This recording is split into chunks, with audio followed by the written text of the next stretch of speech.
നിങ്ങളുടെ favourite shows ഇനി ഒരിക്കലും മിസ്സാവില്ല. ഇപ്പോൾ C5 കാണും നിങ്ങളുടെ ഫേവറേറ്റ് ഷോസ് തികച്ചും സൗജന്യമായി. അച്ഛൻ വന്നാലേ ഞാൻ എന്തെങ്കിലും കഴിക്കൂ. അച്ഛൻ വരട്ടെ, ഞാൻ പറഞ്ഞു കൊടുക്കുന്നുണ്ട്. അച്ഛാ അച്ഛാ. പക്ഷേ സുസ്മിതയുടെ കാര്യത്തിൽ പഴയതൊക്കെ മറന്നാൽ അയാള് വിവരം അറിയും. ഇല്ലെങ്കിൽ ഞാനത് ഭംഗിയായിട്ട് ഇവിടെ കിടന്നോണ്ട് തന്നെ അറിയിക്കും. അതൊന്നും വേണ്ട, എല്ലാ കാര്യങ്ങളും ശരിയാക്കിയിട്ടുണ്ടെന്ന് തന്നെയാ എന്റെ ഒരു വിശ്വാസം. പിന്നെ സുസ്മിതയെ ഭയങ്കര വിശ്വാസമാ. ആ വിശ്വാസം ചുറ്റി മുറുക്കാതിരിക്കാനുള്ള പണിയാ ഞാൻ ഈ പറഞ്ഞുകൊണ്ടിരിക്കുന്നത്. ഇത്രയും കാലം ഇവിടുത്തെ കൊതുകടിയും കൊണ്ട് ഈച്ചയെ ഓടിച്ചുകൊണ്ടിരുന്ന സുസ്മിതയ്ക്ക് ആ കൈകൊണ്ട് കുറെ പുണ്യപ്രവർത്തികൾ ചെയ്യാനുണ്ട്.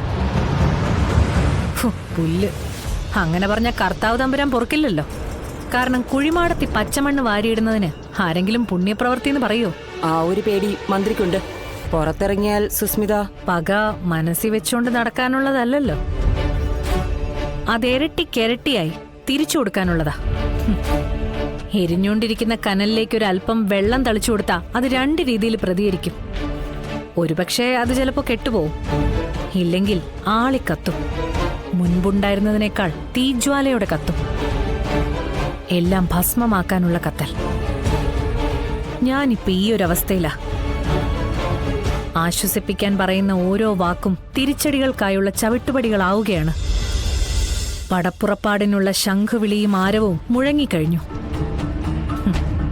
ഇനി ആയുധവുമായി ഇറങ്ങേണ്ട താമസമേ ഉള്ളൂ. സുസ്മിതയുടെ രണ്ടാം വരവിന്റെ ഘോഷയാത്രയ്ക്ക് കുടപിടിക്കാൻ മന്ത്രിയോട് തയ്യാറായിക്കൊള്ളാൻ പറയൂ. ഇനിയൊരു പറച്ചിൽ സുസ്മിതയുടെ ഭാഗത്തുനിന്ന് ഉണ്ടാവില്ല, ചെയ്ത്തേ ഉണ്ടാവൂ.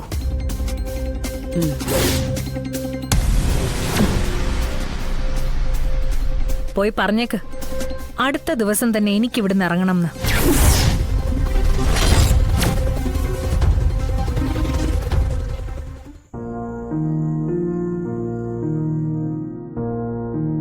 എനിക്ക് അച്ഛനെ കാണണം.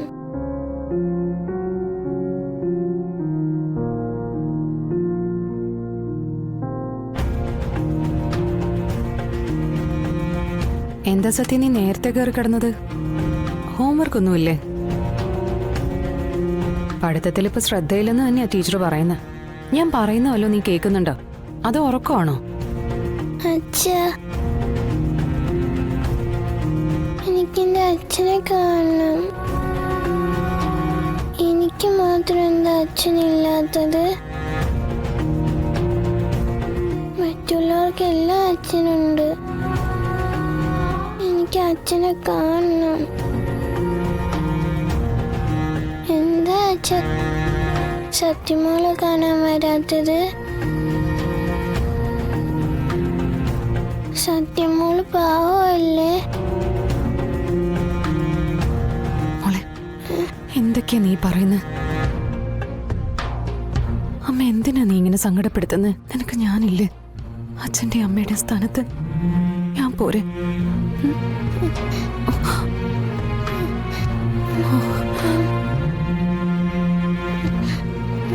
ഈശ്വര, നല്ല ചൂടാണല്ലോ. അതിന്റെ ആയിരിക്കും ഈ പിച്ചും പേയൊക്കെ പറയുന്നത്. മോളെ, മോളെ, സത്യേ, സത്യേ, മോളെ. അച്ഛൻ വന്ന അമ്മ,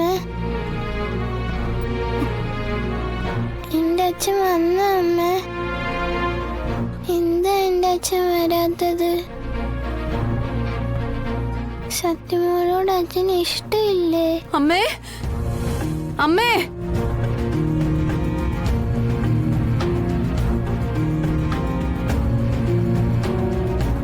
എന്താ അച്ഛ വരാത്തെ? അച്ഛന് സത്യമോളെ കാണണ്ടേ?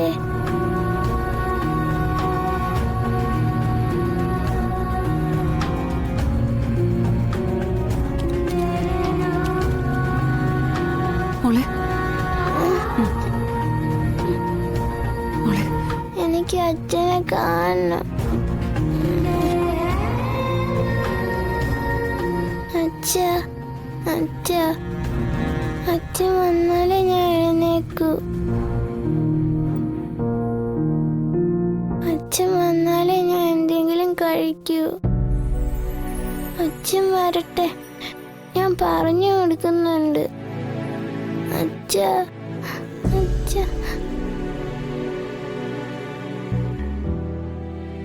ഈശ്വര, സത്യമോള് വാശിയിലാണല്ലോ. ഞാൻ എങ്ങനെ ഇവിടെ കാര്യങ്ങൾ പറഞ്ഞു മനസ്സിലാക്കുക?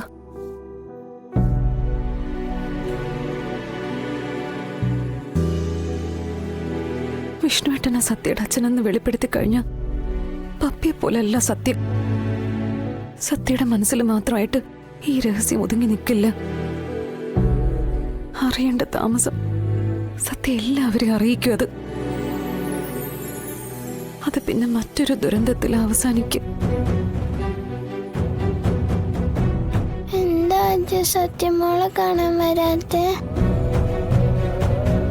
അച്ഛനെന്നെ ഇഷ്ടമല്ലേ?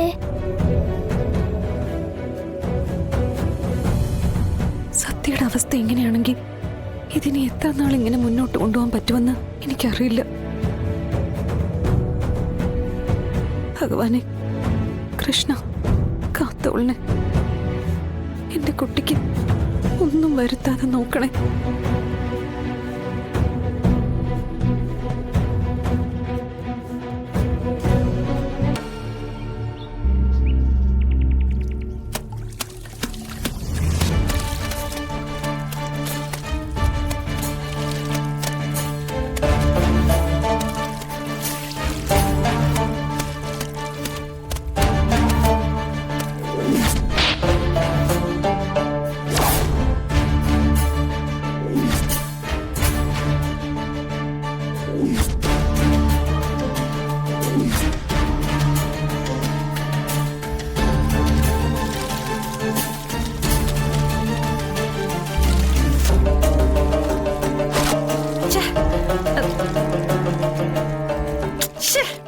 ആളിരിക്കുന്ന കണ്ടൂടേടി. അലക്കുന്ന സ്ഥലത്താണോടി നിന്റെ കെട്ടിയനെ വിചാരിച്ചോണ്ടുള്ള നിന്റെ ഇരിപ്പ്? അപ്പോ ആളൊരൽപ്പം മൊടയല്ലേ? അല്ല, പെടയാ. ചുമ്മാതല്ലല്ലോ ശിക്ഷ കിട്ടി ഇവിടെ ഒന്ന് കിടക്കുന്നത്. അത്യാവശ്യം മുട കൂടിയിട്ട് തന്നെയാ. അത് നല്ല പെട കിട്ടാത്തോണ്ടാ. പണ്ടിവിടെ നടേടി ഉണ്ടായിരുന്നു, പിന്നീട് അതങ്ങ് നിർത്തി.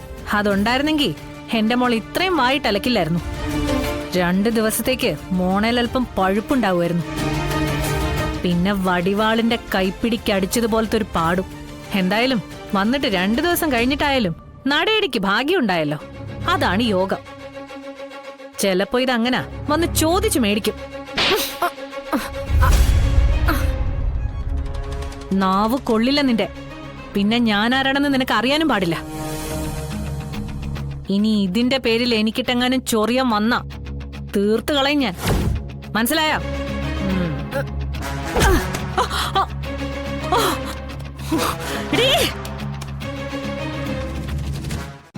ഡൗൺലോഡ് ചെയ്യൂ C5 ആപ്പ്. കാണൂ എല്ലാ എപ്പിസോഡുകളും സൗജന്യമായി.